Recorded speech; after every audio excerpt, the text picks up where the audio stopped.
Assalamualaikum warahmatullahi wabarakatuh. Nama saya Dinda Hudayana Hasibuan, Ketua Kelompok dari Kelompok 3. Saya dan teman saya di sini akan mempresentasikan makalah kami yang berjudul Memahami Pemrograman Client Server. Yang akan menjelaskan pengertian dan fungsi dari client server. Pengertian client server. Client adalah suatu proses yang melakukan permintaan data ke server. Sedangkan server merupakan sistem yang menyediakan data yang diminta oleh klien. Dan client server yaitu sebuah arsitektur, suatu konsep perangkat lunak atau software yang menghubungkan dua objek berupa sistem klien dan sistem server yang saling berkomunikasi melalui jaringan komputer yang sama. Server akan menyediakan pengelolaan aplikasi, data, dan privasi klien. Kedua, fungsi client server. Susunan client server pada dasarnya memiliki fungsi untuk penghematan bandwidth serta kinerja yang menggunakan peran server sebagai penyimpanan seluruh data yang digunakan klien.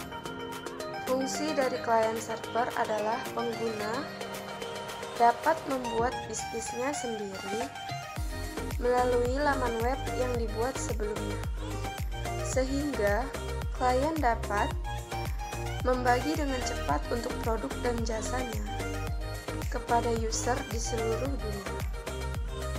Assalamualaikum warahmatullahi wabarakatuh. Nama saya Adi Fitriani, saya dari kelompok 3. Saya ingin menjelaskan bagaimana cara kerja client server. Dalam database, kalian membuat sebuah halaman web menggunakan aplikasi software atau device hardware dan memberikan visual halaman yang unik atau disebut juga user interface. User interface yang unik akan mempengaruhi kunjungan user lainnya dan menjadi elemen penting bagi klien yang membuatnya. Proses pengaturan user interface tidak lepas dengan peran server lainnya, khususnya web server. Selanjutnya, web server langsung menerima permintaan dan langsung menyimpannya ke dalam kode HTML dengan menyimpannya di workstation. Server tersebut akan memberikan umpan balik dengan cepat kepada klien dalam memberikan informasi yang dibutuhkan. Setelah klien menerima permintaan user, klien memeriksa sintaks atau bahasa pemrograman dan menghasilkan database yang dibutuhkan dalam bentuk SQL. Proses tersebut dilanjutkan ke server menunggu hasil respon yang diberikan oleh server sesuai user akhir. Setelah user merespon, kemudian memberikan permintaan database kepada klien untuk ditayangkan. Assalamualaikum warahmatullahi wabarakatuh. Perkenalkan, nama saya Diana Pratiwi. Saya dari kelompok 3 ingin membahas tentang keuntungan dan kekurangan dari client server. Yang pertama, keuntungan dari client server yaitu menyimpan big data. Melalui arsitektur ini, client server dapat menyimpan dan menjalankan data yang lebih besar. Yang kedua, meningkatkan kinerja, yaitu dengan konsep client server, pengguna dapat meningkatkan kinerja akses data berupa informasi. Yang ketiga, penggunaan hardware atau perangkat keras menjadi kecil. Yang keempat, mengurangi biaya komunikasi antar pengguna. Yang kelima, konsisten. Konsep database yang diberikan ini akan meningkatkan konsistensi data. Yang keenam, server struktur. Hanya server saja yang membutuhkan penyimpanan besar dengan performa yang sesuai sehingga dapat memberikan kekuatan untuk mengakses data. Berikutnya kekurangan. Yang pertama yaitu biayanya yang sangat mahal. Yang kedua, harus menggunakan komputer dengan spesifikasi khusus untuk menjadi server. Dan yang ketiga, bergantung terhadap server. Jika server terganggu, maka keseluruhan jaringan terganggu. Terima kasih. Assalamualaikum warahmatullahi wabarakatuh. Nama saya Rabiatul Adawiyah, saya dari kelompok 3. Saya akan menjelaskan 3 tipe client dan service. Pertama, file service yang mengklarifikasikan bahwa mereka lah yang pertama kali menemukan istilah client service untuk sharing file sebuah jaringan. Kedua, database service. Database service ialah pesan yang dikirim oleh klien pada database service, lalu hasil perintah SQL akan dikirim oleh klien tersebut akan dikembalikan lagi. Ketiga, transaction service atau transaksi service yang berada pada service dengan istilah sebuah SQL database engine diberikan kepada klien. Adapun istilah-istilah umum client service: pertama HTML, kedua HTTP, ketiga web browser, keempat web service, kelima URL.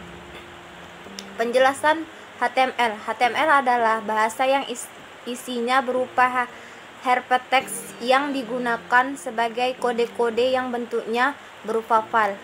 Kedua, HTTP penjelasan adalah suatu protokol jaringan lapisan aplikasi yang sering digunakan untuk sistem informasi. Ketiga, web browser adalah suatu program yang digunakan untuk mencari tahu tentang internet atau mencari tahu tentang informasi-informasi. Dan keempat, web service merupakan sebuah yang ditunjukkan untuk penggunaan dari sebuah alamat web atau website di dalam jaringan internet.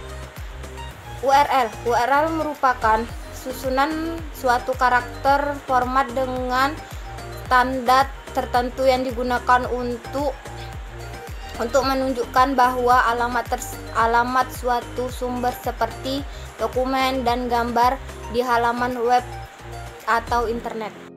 Assalamualaikum warahmatullahi wabarakatuh. Nama saya Yuliana Artati. Saya dari kelompok 3. Saya akan menjelaskan macam-macam arsitektur. Yang pertama adalah one tier atau bisa disebut dengan standalone. Pengerjaan jenis arsitek ini bisa dilakukan dengan secara mainframe. Proses ini dilakukan secara terpusat ataupun tunggal yang disebut juga dengan berbasis host. Arsitektur ini pada saat pengerjaannya membutuhkan bandwidth yang sangat besar agar bisa diakses sebanyak klien, sehingga aplikasi ini mendapatkan pengharuan. Yang kedua ada two-tier ataupun client server. Pemrosesan arsitektur tier ini atau client server ini biasanya dilakukan pada komputer klien dan servernya berjarak jauh. Prosesnya melalui klien membuat permintaan, kemudian server memberikan kepada klien.